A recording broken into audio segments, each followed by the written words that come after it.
Assalamualaikum warahmatullahi wabarakatuh. Baik seluruh pemirsa Provinsi Jambi dan juga masyarakat yang ada di seluruh Indonesia.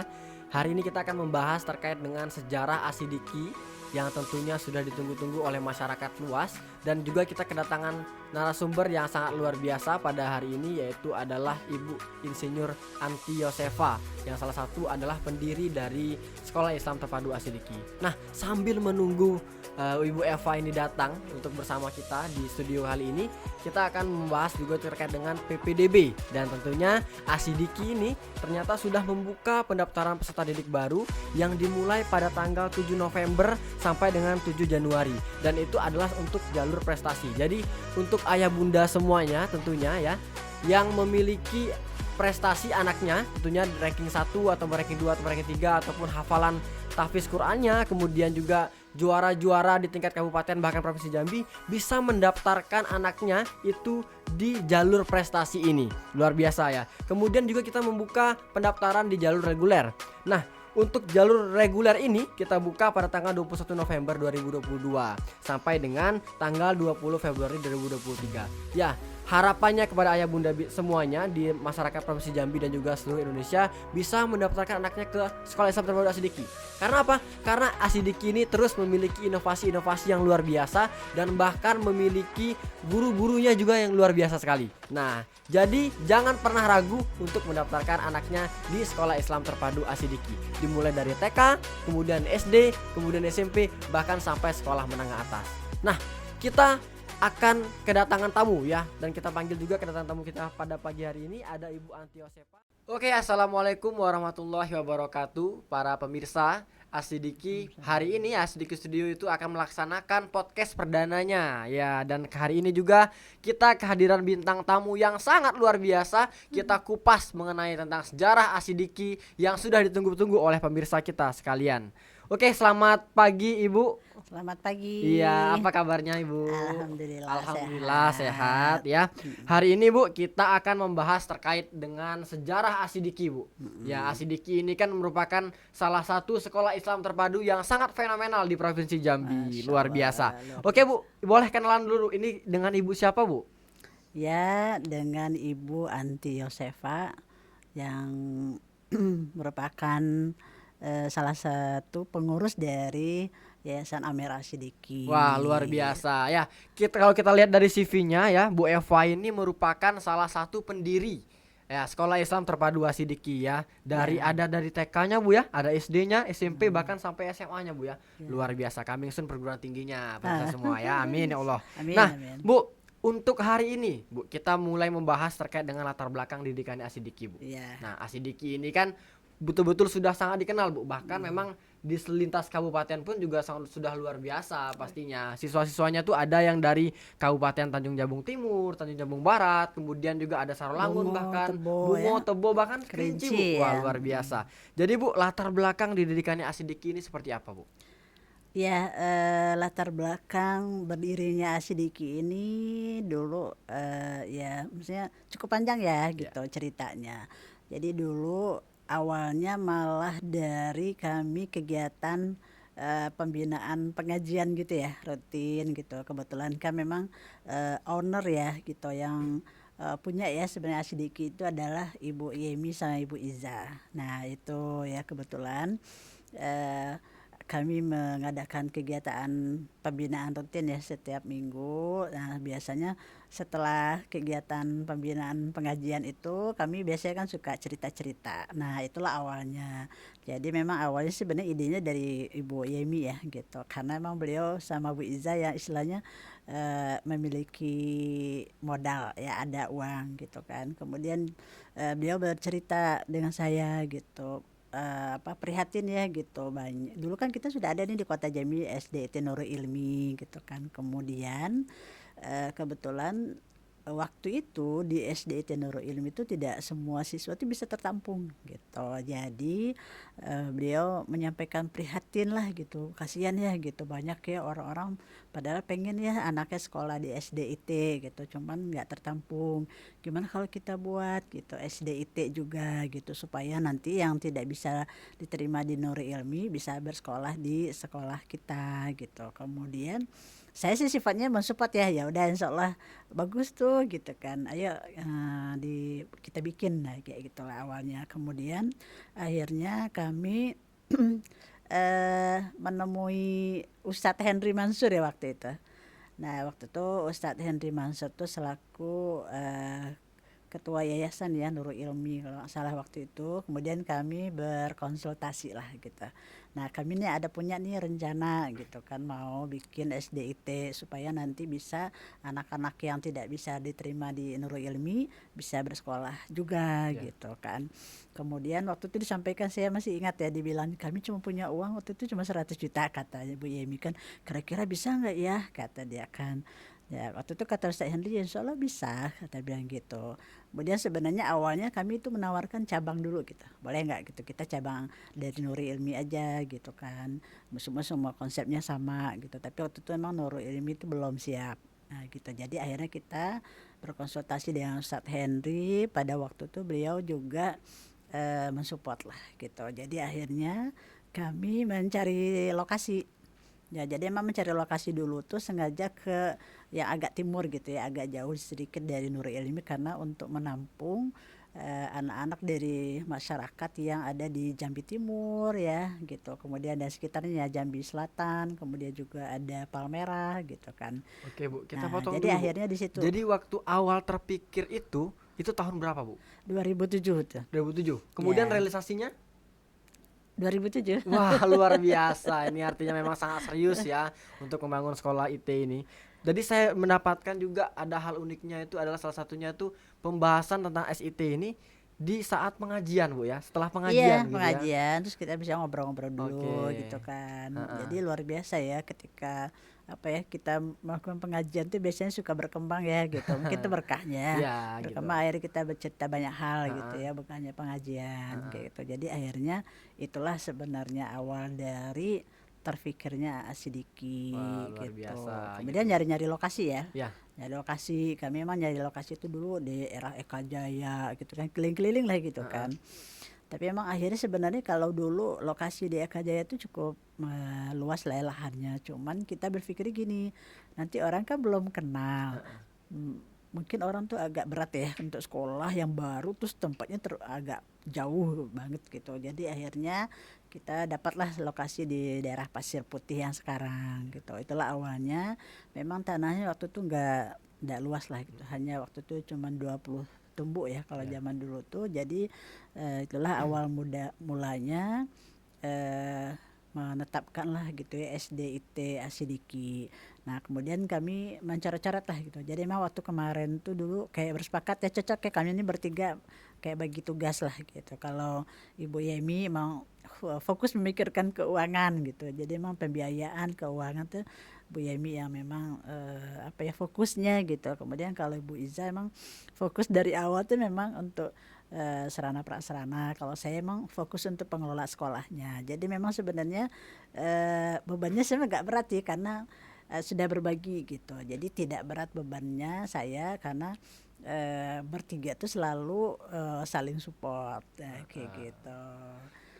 Gitu mungkin memang awalnya dulu waktu buka ya 2007 itu kan dari Januari itu kami udah ngurus-ngurus nah apa bersepakat namanya Asidiki. Memang Asidiki itu awalnya tuh idenya tuh dari Pak Petris, Oh, ketua yayasan ya. ya. Jadi beliau pokoknya kita yang ingin yang sekolah yang lurus, menghasilkan orang yang benar sidik gitu kan. Jadi itulah akhirnya namanya Asidiki. Jadi Asidiki itu sebenarnya nama itu dari Pak Petris ya dulu ya usulannya. Kemudian baru saya yang menyusun visi misi gitu kan, konsep sekolah seperti apa. Itu mungkin memang saya yang bagian itu gitu ya, mengurusnya gitu. Dan memang sebenarnya awalnya tuh dulu cuman sifatnya saya tuh hanya membantu aja kan, Bu Yemi sama Bu Iza yang mengurus itu. Kemudian sampailah akhirnya sambil membangun apa ya, lokasi gedungnya di tanah yang kita udah dapat, kita sementara tuh ngontrak dulu gitu. Jadi ngontrak dulu awalnya ada rumah di samping Persijam. Ya. Nah itu dulu kebetulan rumahnya kosong, dan halamannya cukup luas gitu kan, kamar-kamarnya juga banyak gitu. Jadi kita berpikir buat sementara kita ngontrak itu aja dulu gitu kan. Jadi kamar-kamar itu kita jadikan ruang kelas. Kebetulan kita menemui apa namanya yang punya ya gitu, langsung ya dia setuju gitu karena mungkin juga sayang rumahnya Ya. kosong. Nggak apa-apa ya Bu, rumahnya kayak di batasnya ada yang dibuka gitu kan. Jadi di losin ya dua kamar tuh jadi jadi menjadi sebuah kelas gitu kan, nanti ada TU dan seterusnya. Dan akhirnya alhamdulillah bersepakat di situ dan dibukalah tahun 2007 itu sekolah pertamanya Ya. dengan jumlah siswa tuh 15 orang. Wah, 15 orang Iya, dan 15 sekarang sudah orang. ratusan orang, Bu. Sekarang Wah, luar alhamdulillah biasa. sudah 650 orang. Itu mungkin aja mah awalnya gini, banyak orang apa ya ketika kami dulu ya Ya. kan ngurus-ngurus tuh ke dinas tuh bagiannya kalau di kecamatan tuh namanya UPTD ya. Jadi UPTD pendidikan di Jambi Selatan. Nah pada waktu itu kami menemui kepala ketua UPTD-nya mengurus perizinan. Alhamdulillah sih beliau mengizinkan gitu ya.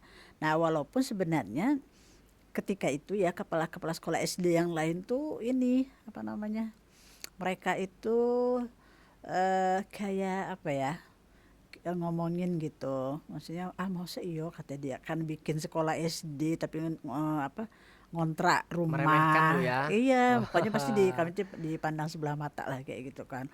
Terus banyak juga kepala sekolah tuh protes sama si apa ketua UPTD-nya itu ya, kok mudah banget sih izin-izinin orang gitu, kayak bikin main-main aja sekolah gitu, kalau TK mah nggak apa-apa kata dia kan, ngontrak gitu kan nanti soalnya siswanya kan lulus kan kemudian masuk lagi yang baru gitu kan. Kalau SD kan nanti dia masuk kelas 1 naik kelas 2 terima lagi yang baru kan, terus terus menumpuk ya sampai Jenjangnya kelas panjang gitu. 6 gitu kan. Jadi kan nanti ruangannya di mana gitu. Jadi banyak sih sebenarnya yang protes juga waktu itu kepala sekolah, sesama kepala sekolah waktu itu yang masih baru.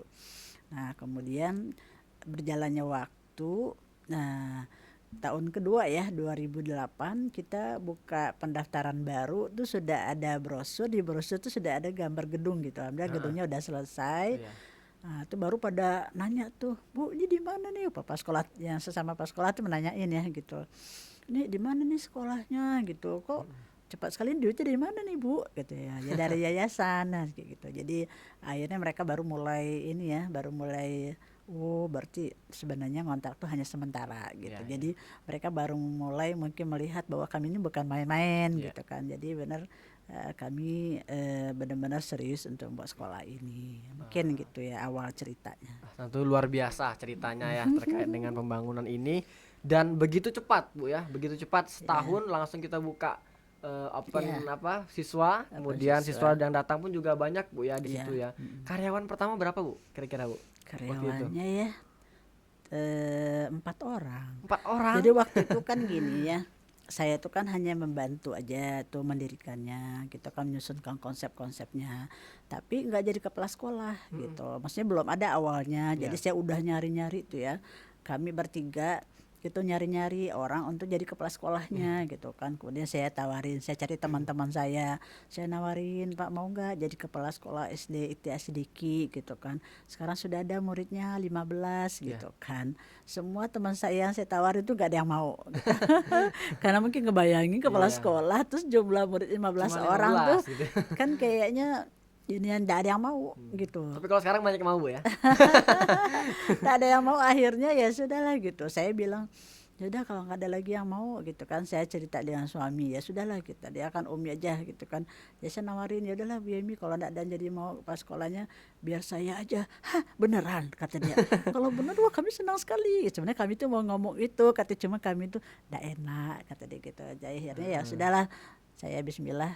Saya awalnya di 2007 itu menjadi kepala sekolah SD ITIA Sidiki, kemudian gurunya 2 orang. Wah, Pertama Ibu Rita, iya. yang satu lagi Ustadz Eri. Ustadz Eri. Terus TU-nya Ibu Lia. Jadi kami berempat berarti ya. Heeh. Saya kepala sekolah yang gurunya Ibu Rita dengan Ustadz Eri.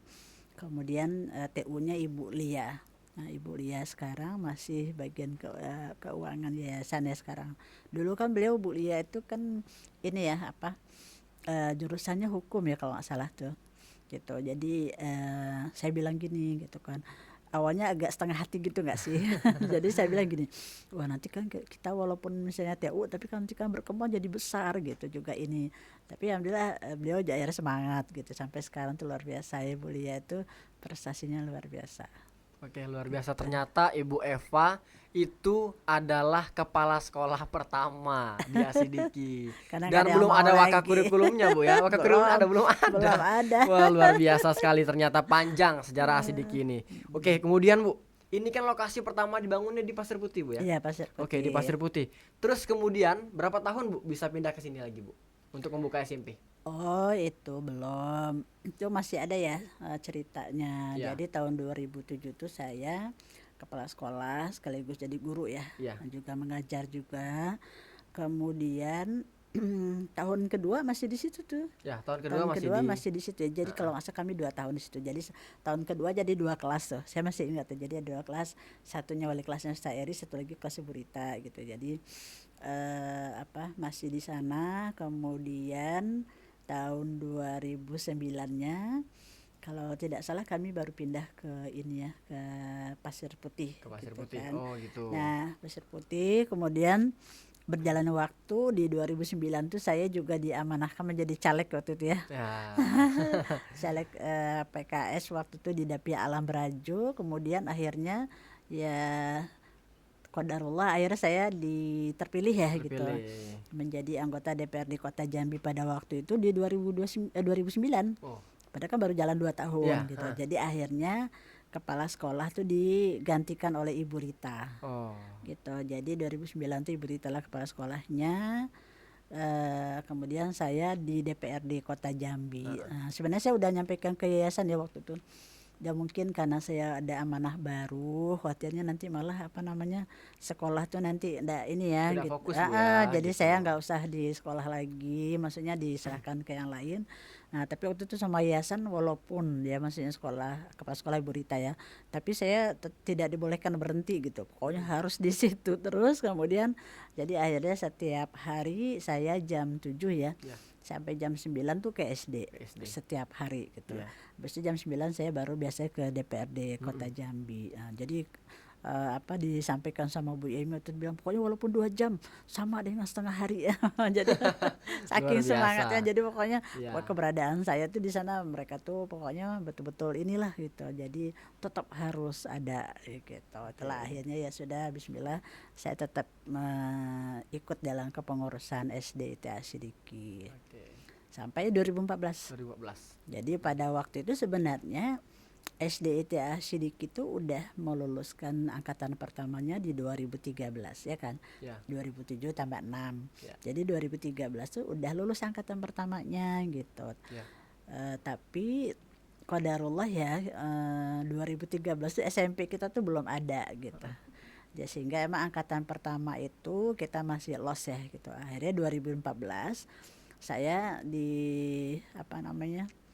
dimajukan caleg lagi tapi nggak terpilih gitu. Oh, nggak terpilih ya Bu? Iya, 2014 tidak terpilih, itulah hikmahnya. Ah, Barulah akhirnya 2014 tuh kita bikin pesantren Ya, di sini pesantren. gitu ya, di Pemayung Pemayung. ini gitu kan.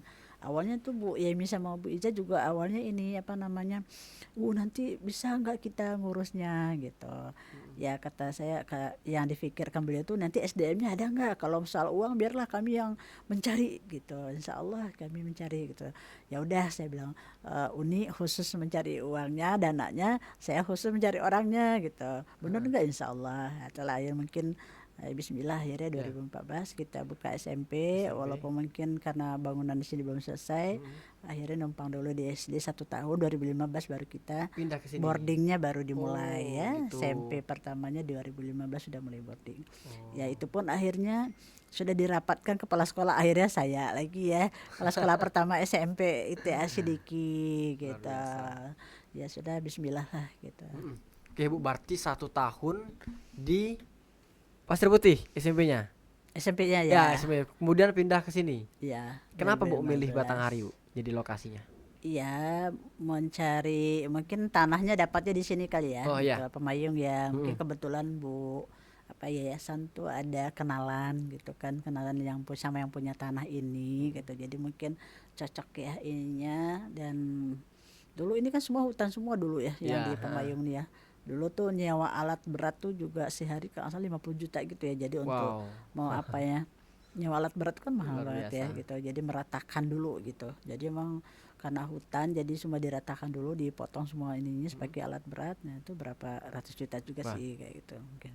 siswa pertama Bu di SMP? Ah ya, siswa SMP pertama itu satu kelas. Satu kelas, Ya ingat saya ya, satu kelas, dua kelas ya. Dua kelas, dua kelas. satu kelas laki-laki, satu kelas perempuan. Oh gitu. Tetap Ya. menggunakan konsep terpisah awal dari Oh awal Bu ya. iya, memang sih sebenarnya iya. Ketika kita bikin boarding pertama tuh memang udah diniatkan itu tuh apa terpisah ya, Wah gitu, luar terpisah biasa. laki dan perempuan. Dan memang ketika kita bikin SMP itu Mm-mm. sebenarnya udah memang dibayangkan gitu. Mm-mm. Kita tuh bikinnya sampai SMA gitu. Emang sudah ada sebenarnya tuh dari Ya. awal tuh konsepnya tuh sampai SMA gitu minimalnya gitu kan. Kira-kira Bu di hadapan masyarakat, di tengah masyarakat nih ketika itu dibangun di Kecamatan Pemayung, Kabupaten Batanghari. Respon masyarakat tuh seperti apa sih Bu mendengar sekolah ini baru dibangun gitu? Ya, jadi memang namanya sekolah kita baru buka ya Ya. gitu. Sebenarnya kalau SMP boarding ini dulu konsepnya kita juga terinspirasinya dari ini Arisalah ya Ya. gitu. Maksudnya kita nih rata-rata dulu ya, saya, Bu Yemi, Bu Iza tuh anaknya bersekolah di Arisalah. Dan juga ada beberapa kawannya lainnya menyekolahkan anaknya ke pesantren di Arisalah Padang gitu kan. Jadi kita berpikir gitu, sayang betul ya kalau Mm-mm. semua orang tuh harus ke Padang, kita bisa bikin di sini gitu. Ya. Jadi akhirnya memang terinspirasi juga dengan itu, akhirnya kita buka juga di Pemayung ini juga karena jalan lintas gitu ya. Jadi kan orang-orang juga akan mudah lah aksesnya walaupun tidak di kota. Ya itu mungkin di 2015. Dan memang apa ya, karena sekolah ini baru buka, waktu itu kan belum ada masjid, bayangkan aja, jadi cuma ada dua bangunan ya. Dua bangunan tuh anak putra, satu di atas, yang sekarang itu ada ya, yang Mm-mm. bangunan panjang itu. Jadi dulu di bawahnya ruang kelas, Di atasnya di atasnya tuh kamar, ruang kamar. Oh kamar gitu. untuk apa nginapnya gitu ya, Heeh. gitu pesantrennya. Ya putri juga gitu. Itu saya ingat itu ya, yang masing-masing gedung itu yang ngerjain tuh 25 orang 25 orang tukang. tukangnya. Jadi dalam 1 tahun dikejar itu harus selesai. Nah kayak gitu. Jadi apa namanya, akhirnya 2015 tuh akhirnya kita bisa pindah dengan kondisi yang masih ya tanah becek ya luar biasa. Kemudian ya memang menyekolahkan anaknya pertama tuh memang orang-orang yang memang mereka tuh kenal dekat dengan kita ya. Ya. Rata-rata seperti itu karena dia emang percaya dengan kita. Jadi walaupun sekolah kita tuh ibaratnya tuh dengan sarana prasarana yang jauh di apa ya, sangat jauh lah Ya. dari yang standar lah gitu kan, tapi luar biasa gitu mereka mempercayakan anak-anaknya kepada kita karena modal kepercayaan sih gitu. Jadi ya kita juga salut lah dengan orang tua yang pertama kali menyekolahkan anaknya ya Aha. di SMP ITA Sidiki dengan kondisi seperti itu. Boro-boro ya kalau akreditasi gitu Iya kan betul. belum gitu waktu itu ya, Heeh. tapi itu mungkin modal kepercayaan. Dan alhamdulillah ya mereka walaupun apa ya sarana terbatas tapi mereka sangat puas dengan anak-anaknya yang ya apa ya perubahannya luar biasa gitu. Jadi mereka akhirnya dari mulut ke mulut ya Iya. mereka cerita gitu. Jadi akhirnya alhamdulillah setiap tahun jumlah yang daftar di Mm-mm. SMP ITA Sidiki itu terus bertambah. Wah luar biasa. Berarti memang komitmen yang kuat dan juga kepercayaan dari masyarakat Bu ya, Ya, di yang memang masyarakat. membuat Asidiki ini terus berkembang pesat sehingga pun 2017 membangun SMA ya Bu. Ya langsung waktu itu ya karena Heeh. kita buka SMP 2014 otomatis 3 tahun 2017 Ya. sudah lulus angkatan Mm-mm. pertama. Nah itu kita mau buka SMA langsung tuh waktu itu juga lama sekali ya rapatnya. Masih belum belum sepakat gitu Iya. kan. Waktu itu yang memang bertekad tuh saya dengan Ustadz Ahmad waktu itu ya. Kalau yang lain itu masih keberatan dengan alasan kita nih SMP aja masih belum istilahnya belum terurus dengan maksimal gitu. Iya. Kita udah harus buka SMA lagi gitu kan. Tapi kita mikirnya sayang sekali gitu kan. Generasi pertama kita tuh gak kita lanjutkan ke SMA kita gitu. Mm. Jadi akhirnya rapat lagi, akhirnya kesimpulan terakhir alhamdulillah bersepakat seluruh pengurus yayasan kita buka SMA di 2017. Wah luar biasa Nah, itulah sekali mungkin. ceritanya. Dari SD, SMP, bahkan SMA dengan tahun-tahun yang sudah ditargetkan Bu ya, luar biasa. Ini pasti banyak sekali tantangan-tantangan Bu ya yang akan kita dapatkan ketika membangun itu sejak 2007 Iya. sampai 2017 membangun SMA, dan hari ini tahun 2022 Asidiki Yaudah, berkembang ya. sangat luar biasa sekali. Bangga nggak Bu kira-kira Bu? Ya, Bangga Bu ya. luar biasa ya. Luar biasa perjuangannya. Oke, Tapi mungkin bukan bangga ya, karena apa yang kerja itu bukan saya. Cuman maksudnya saya bangga kepada orang-orang yang memang udah berjuang dengan Asidik itu, bangga gitu. oke Bu, nanti kita akan kupas lagi Bu terkait dengan rencana-rencana ke depannya, kemudian harapannya juga mungkin setelah break berikut ini. Oke.